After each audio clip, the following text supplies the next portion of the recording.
Capítulo 10. Los ashramas de la jerarquía. En nuestra conversación de hoy, y siguiendo con la amplia temática de los 7 rayos, vamos a intentar dilucidar el significado esotérico del término ashrama. De acuerdo con el principio hermético de analogía, podríamos decir que los ashramas son escuelas de misterios de la jerarquía, en donde el individuo rectamente orientado y plenamente capacitado en el orden espiritual recibe entrenamiento iniciático. Un ashrama, considerado desde el ángulo oculto, es un retiro, un lugar en el tiempo o un recinto sagrado en el que un adepto, un maestro de compasión y sabiduría, imparte conocimiento esotérico y entrenamiento espiritual para la iniciación a un grupo selecto de discípulos o aspirantes espirituales muy avanzados. Las reglas que rigen el proceso de incorporación a una ashrama por parte de dichos aspirantes son de estricta selectividad y el maestro elige muy cuidadosamente a aquellos que constituyen su grupo de enseñanza, teniendo en cuenta su evolución interna, sus capacidades de comprensión y su grado de dedicación y servicio en favor de la humanidad. En general, tales cualidades son percibidas por el maestro utilizando su visión causal y observando la luz en la cabeza, tal como esotéricamente se dice, que el aspirante espiritual en supervisión haya sido capaz de desarrollar, es decir, la evolución de su centro coronario o chakra sahasrara. La cualidad de dicha luz, su intensidad y brillo, le indican al maestro cuál es el nivel exacto en el orden interno en que se mueve ordinariamente el aspirante. Le informan acerca de su pasado kármico, de su tipo específico de rayo, de su grado de acercamiento a los llamados misterios menores, los cuales se miden en términos de cualidades de vida, del control de sus vehículos y de sus capacidades naturales de comprensión. La frase mística «muchos son los llamados y pocos los elegidos» nos indica certeramente las condiciones requeridas de selectividad que presiden la elección del grupo que ha de constituir el ashrama de un maestro de compasión y de sabiduría. Los ashramas de la jerarquía, y sólo a estos haremos mención en nuestro estudio, son, tal como hemos dicho antes, escuelas iniciáticas y umbrales de los misterios mayores de la divinidad, siendo precisamente dichos misterios los que cualifican a la vida espiritual y la dotan de sus infinitas capacidades de adaptación a los ambientes sociales de la humanidad sin ningún género de reacción posible y los que determinan a su debido tiempo la gloria inefable de la iniciación, la cual, como muchos de ustedes saben, es la entrada consciente en zonas de más elevadas frecuencias espirituales y más abundante e intensa vida interna. La iniciación, vista desde su elevada proyección esotérica, es la reproducción consciente en la vida individual de la personalidad humana de los fenómenos que la divinidad produce en todos los ámbitos de la naturaleza. De ahí que al iniciado se le denomina frecuentemente la mano del Señor, ya que en virtud de algunos de los poderes alcanzados e implícitos en la propia iniciación, puede a voluntad crear o reproducir conscientemente en los ambientes sociales de la humanidad y aun de la propia naturaleza aquellas situaciones requeridas que facilitan el desarrollo de los reinos y de las razas que realizan su evolución en el ámbito planetario. En lo que a nuestro grado de comprensión nos es dado imaginar, podríamos decir que el iniciado de la categoría de un adepto opera muy especialmente sobre los niveles físico, astral y mental en donde los hombres realizan su evolución natural, pero algunos de ellos intervienen también en la evolución de las distintas especies que tienen su vida y su razón de ser en los reinos mineral, vegetal y animal. Por todas estas razones, se darán cuenta ustedes de la importancia que tiene para el gran regente planetario Sanat Kumara la existencia de estos centros jerárquicos de entrenamiento espiritual o ashrámico, ya que es en ellos en donde los seres humanos, convenientemente seleccionados y preparados, aprenden las técnicas específicas y los altos secretos alquímicos de la naturaleza que les convertirán un día en adeptos o maestros de compasión y de sabiduría. Hay, pues, una analogía muy directa entre los términos asrama e iniciación. La significación oculta de ambos es de revelación, la expresión en la vida del ser humano de algunos de los altos misterios de la naturaleza relacionados con la actividad del fuego creador de la divinidad y su correcta aplicación según las normas espirituales o divinas que rigen la evolución de todo lo creado. Los 7 grandes estadios de la evolución humana.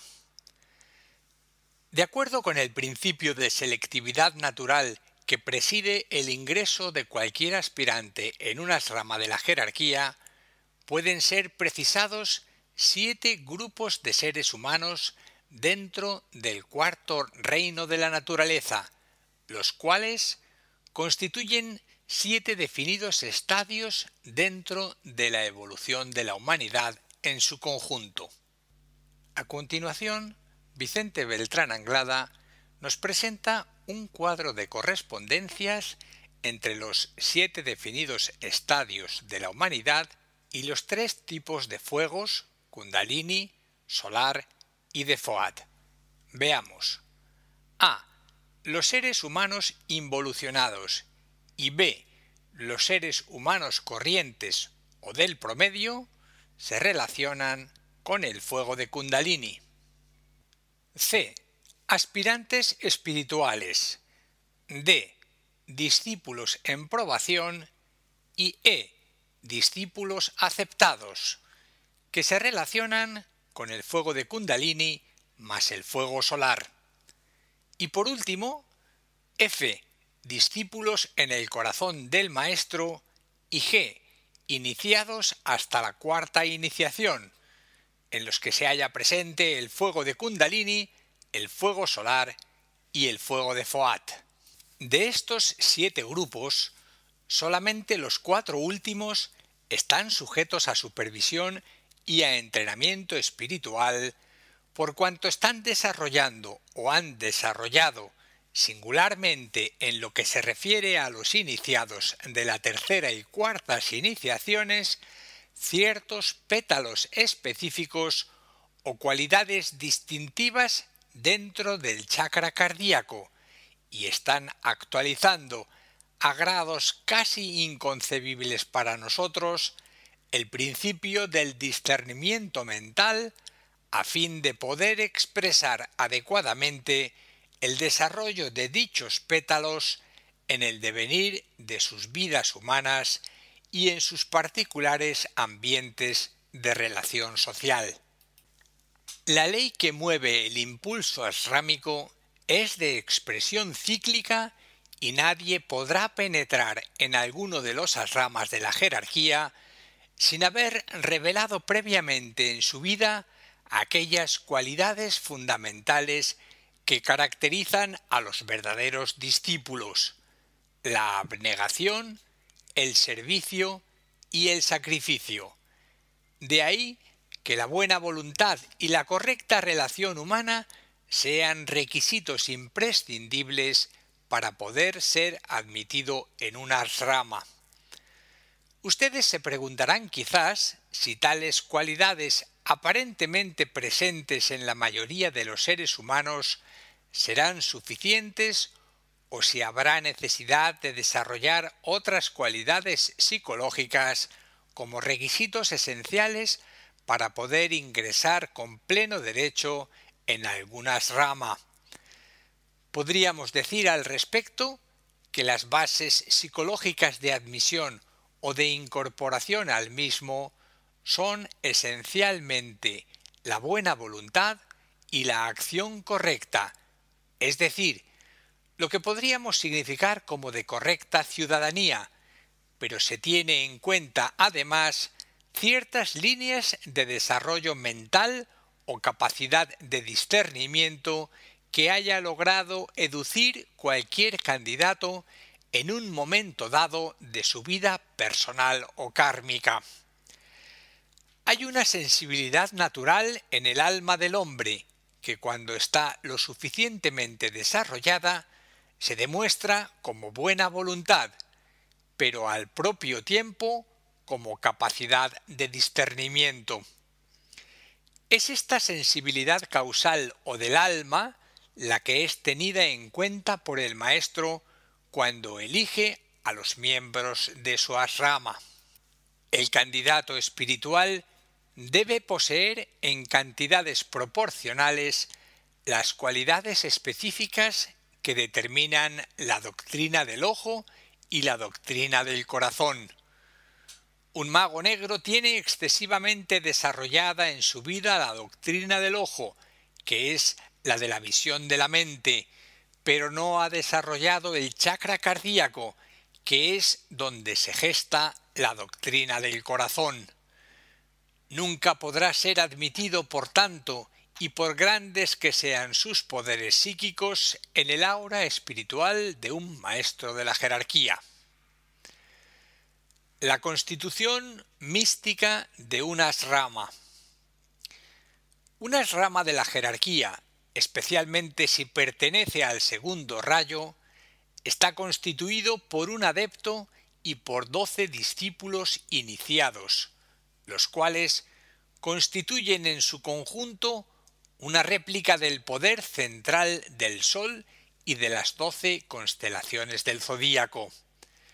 El maestro es, lógicamente, el centro místico de la asrama, actuando dentro de la línea de actividad o de energía de algún rayo determinado, y los discípulos iniciados que componen su grupo interno o esotérico vienen a ser como los 12 pétalos o 12 corrientes de energía zodiacal que inciden en el corazón del maestro y se expanden después de 7 círculos concéntricos que se proyectan desde el centro de la asrama hacia el punto más alejado del mismo.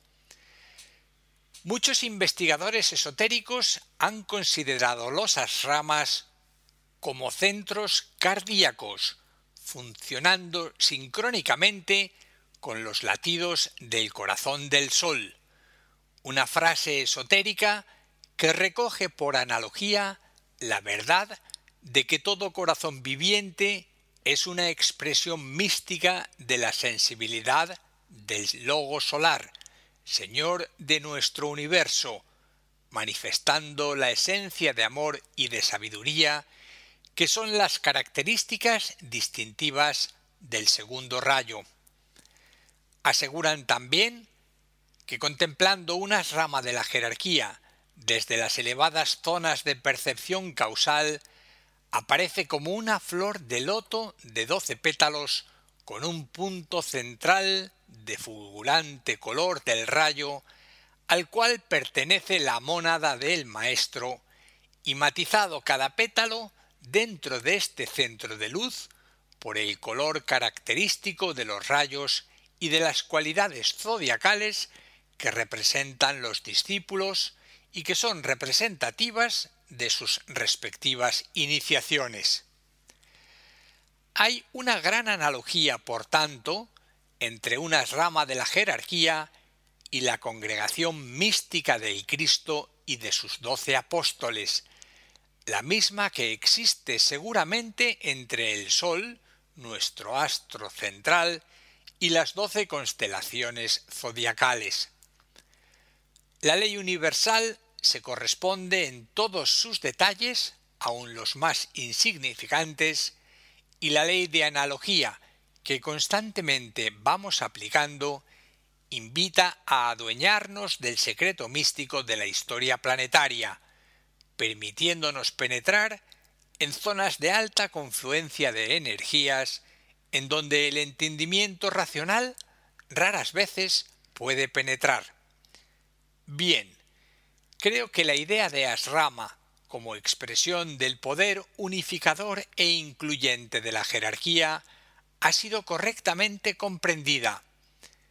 Deberemos advertir, sin embargo, que cuando esotéricamente se habla de la jerarquía, se le asigna el significado oculto de chakra cardíaco del logos planetario, debiendo ser señalado también que de tal centro místico arrancan las 7 energías que cualifican a los 7 rayos, y que cada uno de tales rayos se expresa muy particularmente por medio de una rama principal, dirigido por una u otra de aquellas divinas potestades planetarias que en nuestros tratados ocultos conocemos bajo el nombre de choanes de rayo. Tal como vimos en una conversación anterior al analizar las principales jerarquías de rayo en nuestro planeta, tales son los choanes y el rayo por medio del cual se manifiestan. A continuación, Vicente Beltrán Anglada nos presenta un cuadro de correspondencia de los 7 grandes asramas de la jerarquía.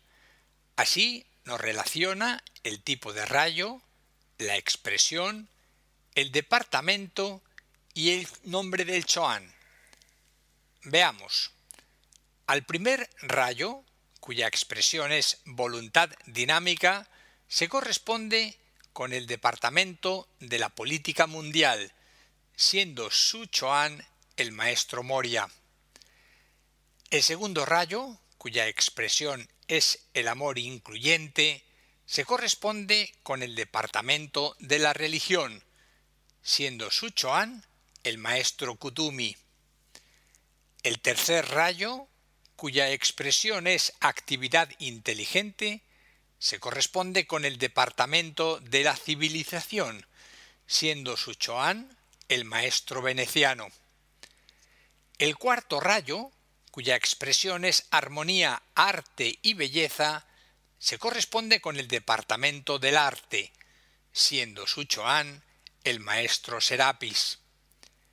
El quinto rayo, cuya expresión es investigación concreta, se corresponde con el departamento de ciencia, siendo su choán el maestro Hilarión.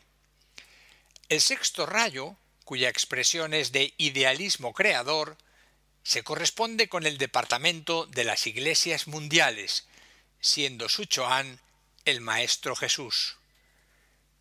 Por último, el séptimo rayo, cuya expresión es magia, orden y ceremonial, se corresponde con el departamento de organización y cumplimiento planetario, siendo su choán el maestro conde de Saint-Germain. Nota del autor. El maestro conde de Saint-Germain es conocido también como príncipe Rákóczi. Se nos dice esotéricamente que desde hace ya varios años este excelso adepto ocupa dentro de la jerarquía el cargo de Mahachohan, o señor de la civilización, siendo reemplazado como Chohan del séptimo rayo por uno de sus elevados discípulos, cuyo nombre no ha sido revelado.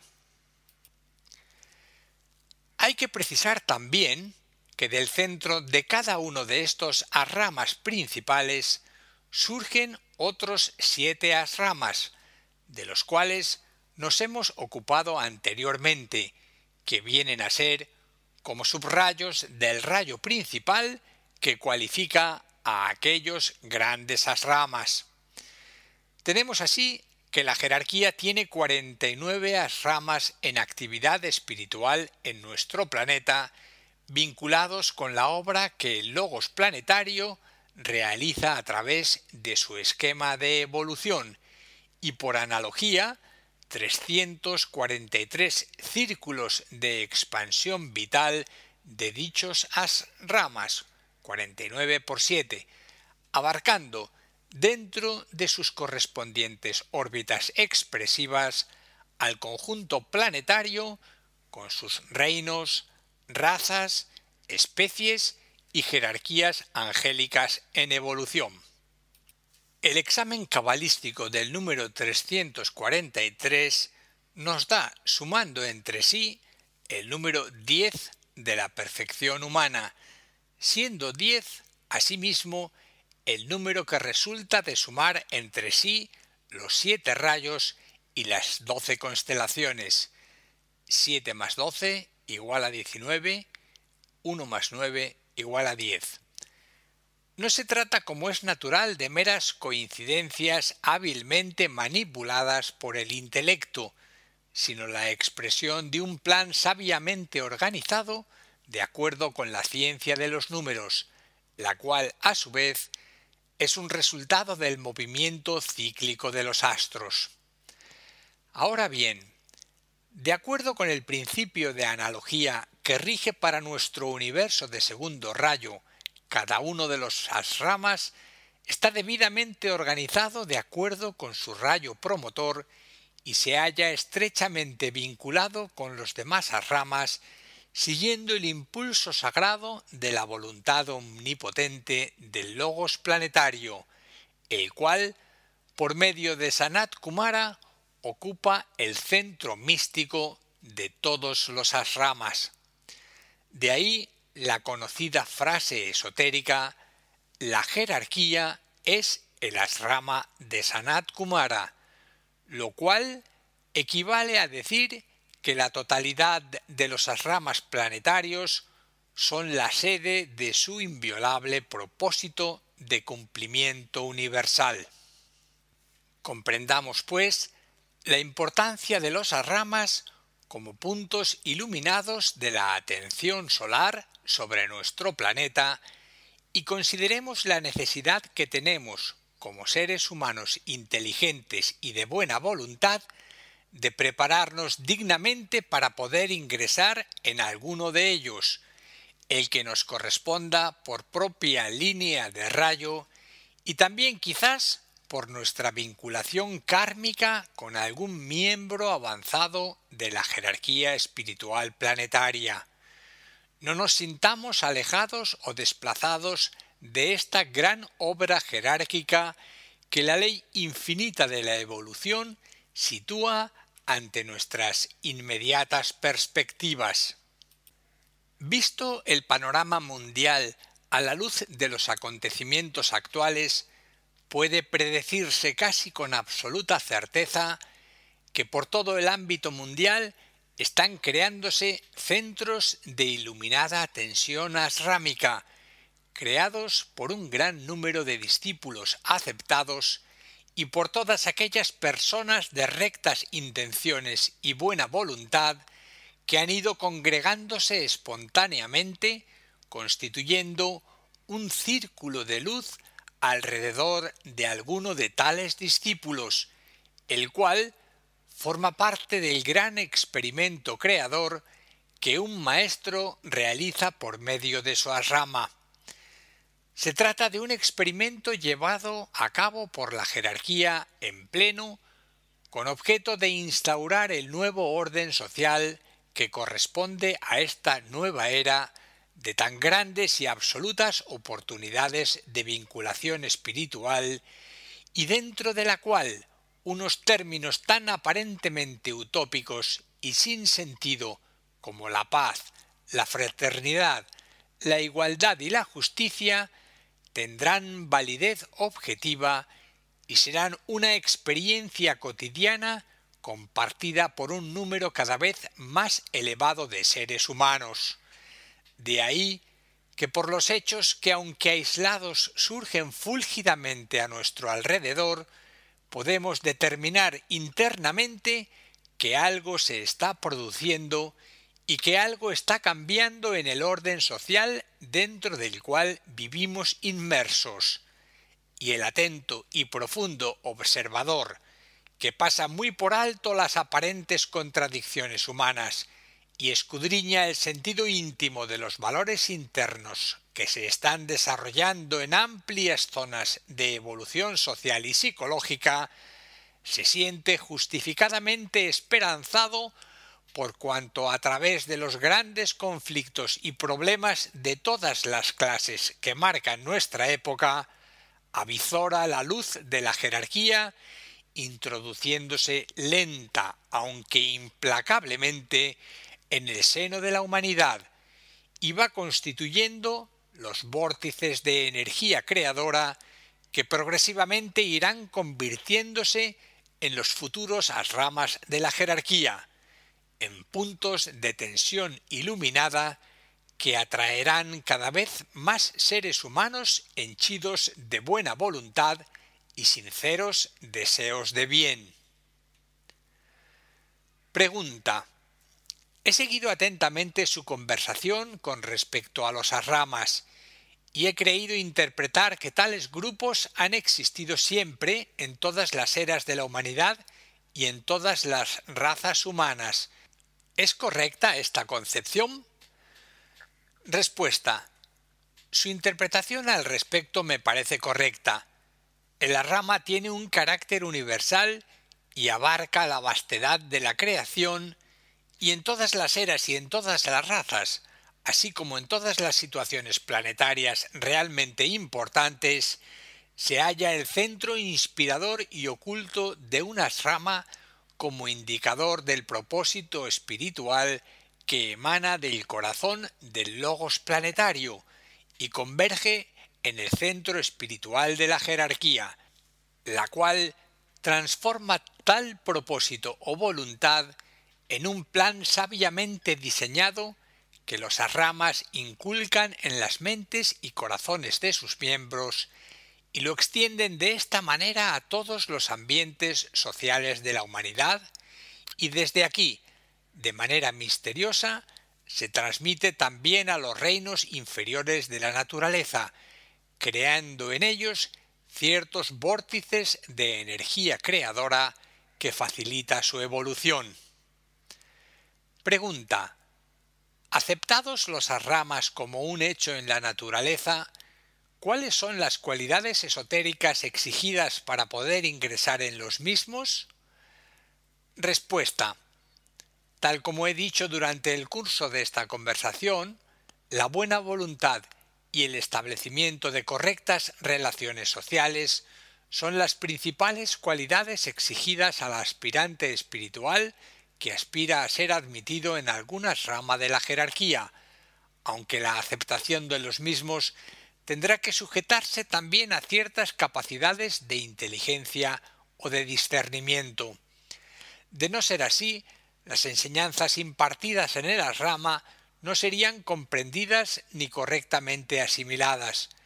Podríamos decir, así, que un excelente equipo mental es necesario, pero que en la base de tal inteligencia debe hallarse un claro sentido de valores espirituales que son, en esencia, los que producen el despertar de los dorados pétalos del corazón y determinan el espíritu de fraternidad y de buena voluntad. El santo equilibrio de la doctrina del ojo y de la doctrina del corazón tal como era proclamado en los antiquísimos textos esotéricos, demostrado como luz en la cabeza, le indica al maestro en el centro de una rama si un discípulo en probación está lo suficientemente capacitado para poder ser admitido. De la misma manera, la posterior evolución de la luz en la cabeza señalará el momento en que dicho discípulo deberá recibir alguna iniciación, la que corresponda a su particular desarrollo espiritual. Pregunta: usted ha definido 7 tipos humanos de acuerdo con la ley de selectividad que rige para la gran raza humana y que condiciona la admisión de cualquier aspirante espiritual en el seno de una rama. Pero, ¿hay alguna norma o algún tiempo definido en lo que se refiere a la traslación de la conciencia de un discípulo en probación a la de un discípulo en el corazón del maestro? Respuesta: aunque el tiempo sea un factor condicionante durante el proceso de redención kármica, lo más interesante en el proceso de traslación o de polarización de la conciencia de un discípulo al que usted se refiere es la intensidad del propósito de redención y no la simple idea de redención que suele ser la que mayormente estimula a los aspirantes espirituales en sus investigaciones esotéricas. Podríamos decir, desde este ángulo de vista, que hay que cambiar el enfoque psicológico actual de la vida, es decir, que no hay que pretender saber mucho, sino aplicar sabiamente lo poco que se vaya aprendiendo. En el primer caso, se le asigna un valor exagerado al tiempo. En el segundo, se le prestan más valor a las cualidades que se van desarrollando en el corazón.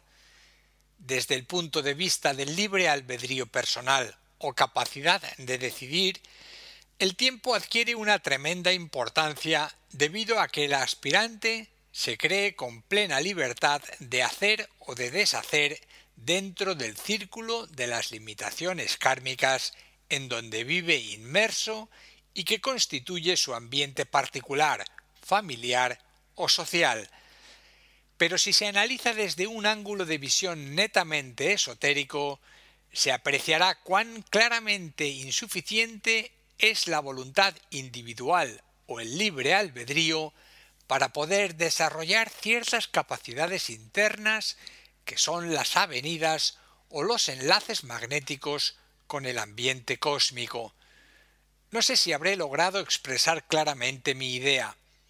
Hay que darse cuenta de que el centro de vida de la rama es el ambiente cósmico que el alma humana pretende conquistar y que las limitaciones individuales provienen mayormente de su impaciencia y del erróneo ejercicio de sus facultades de libre albedrío o de autoconciencia condicionadas por el tiempo.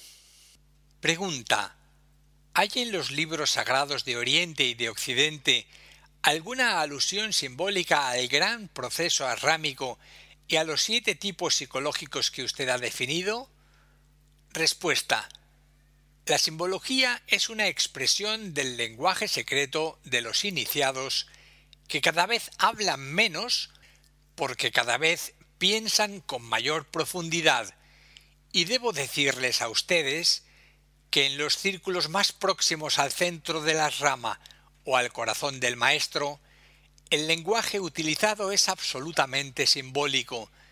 De ahí que sólo pueden comprenderlo los aspirantes y discípulos muy habituados a escuchar la voz del silencio dentro de su corazón. Esta forma de enseñanza es particularmente útil y elimina las interferencias usuales de la mente intelectual, aunque se utilice ese tipo de mente para poder expresar los sagrados juicios del simbolismo expuesto. En el asrama son exigidas en una gran medida la prudencia y la circunspección, facultades que evitan la indiscreción y la ligereza del juicio. Así, De acuerdo con los altos simbolismos que las inspiraciones verbales reflejaron en los libros sagrados de todas las grandes religiones, tanto orientales como occidentales, vamos a analizar unas curiosas ideas que resaltan de tales simbolismos.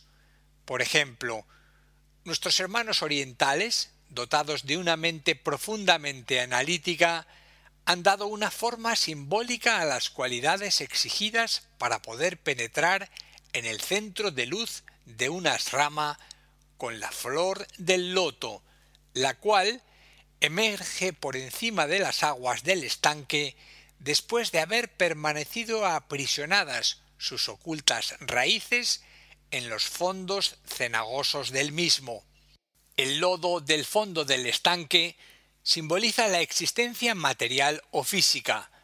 Las aguas son el símbolo de la naturaleza pasional o emocional, y la flor que emerge por encima de las aguas buscando la luz del sol es considerada simbólicamente como la naturaleza espiritual estimulada desde lo más profundo por la mente superior, siendo los pétalos de la flor del loto que progresivamente van abriéndose a la luz del sol, el símbolo de las cualidades que el alma del hombre va desarrollando durante el larguísimo trayecto de la evolución. Se trata, como verán, de un precioso símbolo de la expansión espiritual de la vida humana, desde que inicia su vida autoconsciente hasta que culmina en el centro de luz de una rama y se abre a los influjos superiores de la vida del Maestro interno. Nuestros libros sagrados occidentales, desde el Génesis al Nuevo Testamento, están llenos también de esta cálida y delicada poesía de los símbolos al tratar de revelar alguno de los altos secretos cósmicos. Por ejemplo, el símbolo del árbol de la ciencia del bien y del mal en el jardín del Edén puede constituir una expresión de las grandes verdades cósmicas que la divinidad trata de revelarle al ser humano. Tenemos allí una revelación del principio de la dualidad o de la polaridad universal en las figuras de Adán y Eva, y la de las grandes realidades universales que tratan de revelarse por medio de una rama, considerando al maestro en el centro del mismo como la culminación de la ciencia del equilibrio que el árbol de la vida está demostrando constantemente. Veamos la constitución de este árbol y el símbolo perfecto que representa de acuerdo con la evolución espiritual de las almas humanas. A. Los frutos maduros, los grandes iniciados del planeta. B. Los frutos en proceso de maduración, los discípulos en el corazón del maestro. C. Las flores del árbol, los discípulos aceptados. D. Las hojas, los discípulos en probación. E. Las ramas, los aspirantes espirituales. F. El tronco, la humanidad corriente. Y G. Las raíces, los seres humanos involucionados. Vean, por favor, la similitud entre este árbol de la vida y la sagrada flor del loto. Solamente varía la perspectiva de visión del observador, ya que conjuntamente nos dan una idea de los planos del universo y de su expresión objetiva por medio del alma humana, cuyos 7 centros etéricos corresponden a los 7 niveles de actividad espiritual y a las cualidades íntimas de los 7 rayos. Pregunta: dado lo mucho que se ha avanzado en el aspecto espiritual por medio de la ciencia parapsicológica, ¿cree usted que es un requisito indispensable que se posean facultades parapsicológicas para poder ingresar en una rama de la jerarquía? Respuesta: la mayor parte de las facultades psíquicas que examina la moderna parapsicología están centralizadas en la evolución del chakra manipura, en la región del plexo solar y potentemente polarizadas, por tanto, con el plano astral, aun cuando sus actividades sean mayormente apreciadas en los niveles etéricos. Si se refiere usted a tales facultades, debo decirle que desde el ángulo de visión del discípulo en entrenamiento esotérico o asrámico, carecen absolutamente de significado espiritual. El discípulo, simbólicamente hablando, ha dejado sus armas, los poderes psíquicos, en los vestíbulos de la asrama antes de poder penetrar en el recinto iniciático.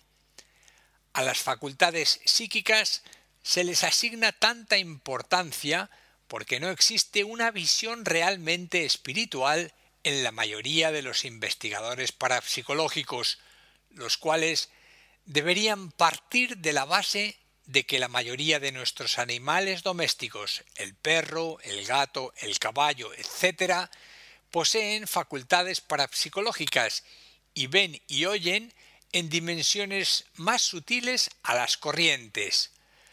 La razón de ello radica en el potente desarrollo de su plexo solar, el cual actúa como cerebro receptor y transmisor de todas sus motivaciones, y son llevados a la actividad física por una serie de factores que podríamos llamar parapsicológicos, es decir, provenientes de los niveles astrales en donde están realizando prácticamente toda su evolución. La mayor parte de las personas llamadas psíquicas, salvo muy raras excepciones, se hallan en un caso muy parecido y reaccionan más a tales estímulos astrales que a los de la mente razonadora, lo cual es una indicación que su cerebro no toma parte en el desarrollo de sus facultades parapsicológicas y son condicionadas por las mismas sin posibilidad alguna de control autoconsciente. Psicológicamente hablando, tales personas no están debidamente integradas en el orden mental, aunque posean una dosis de buena voluntad en sus vidas. El estudio científico de los hechos parapsicológicos que inconscientemente provocan en sí mismas y a su alrededor carecen de valor para el esoterista y para los verdaderos discípulos, ya que la ley de la rama exige ante todo conciencia y autocontrol. Por tal motivo, los poderes y facultades parapsicológicas son dejadas a un lado y se estudian otros fenómenos mucho más importantes desde el ángulo esotérico, como por ejemplo la creación de la antakarana o puente de luz que ha de unir dentro de la mente del discípulo el centro agna del entrecejo con el centro coronario en la cúspide de la cabeza. Cuando tal puente ha sido construido, surgen dentro de una eclosión natural de las facultades los verdaderos poderes parapsicológicos, los que corresponden, esotéricamente hablando, al alma del discípulo.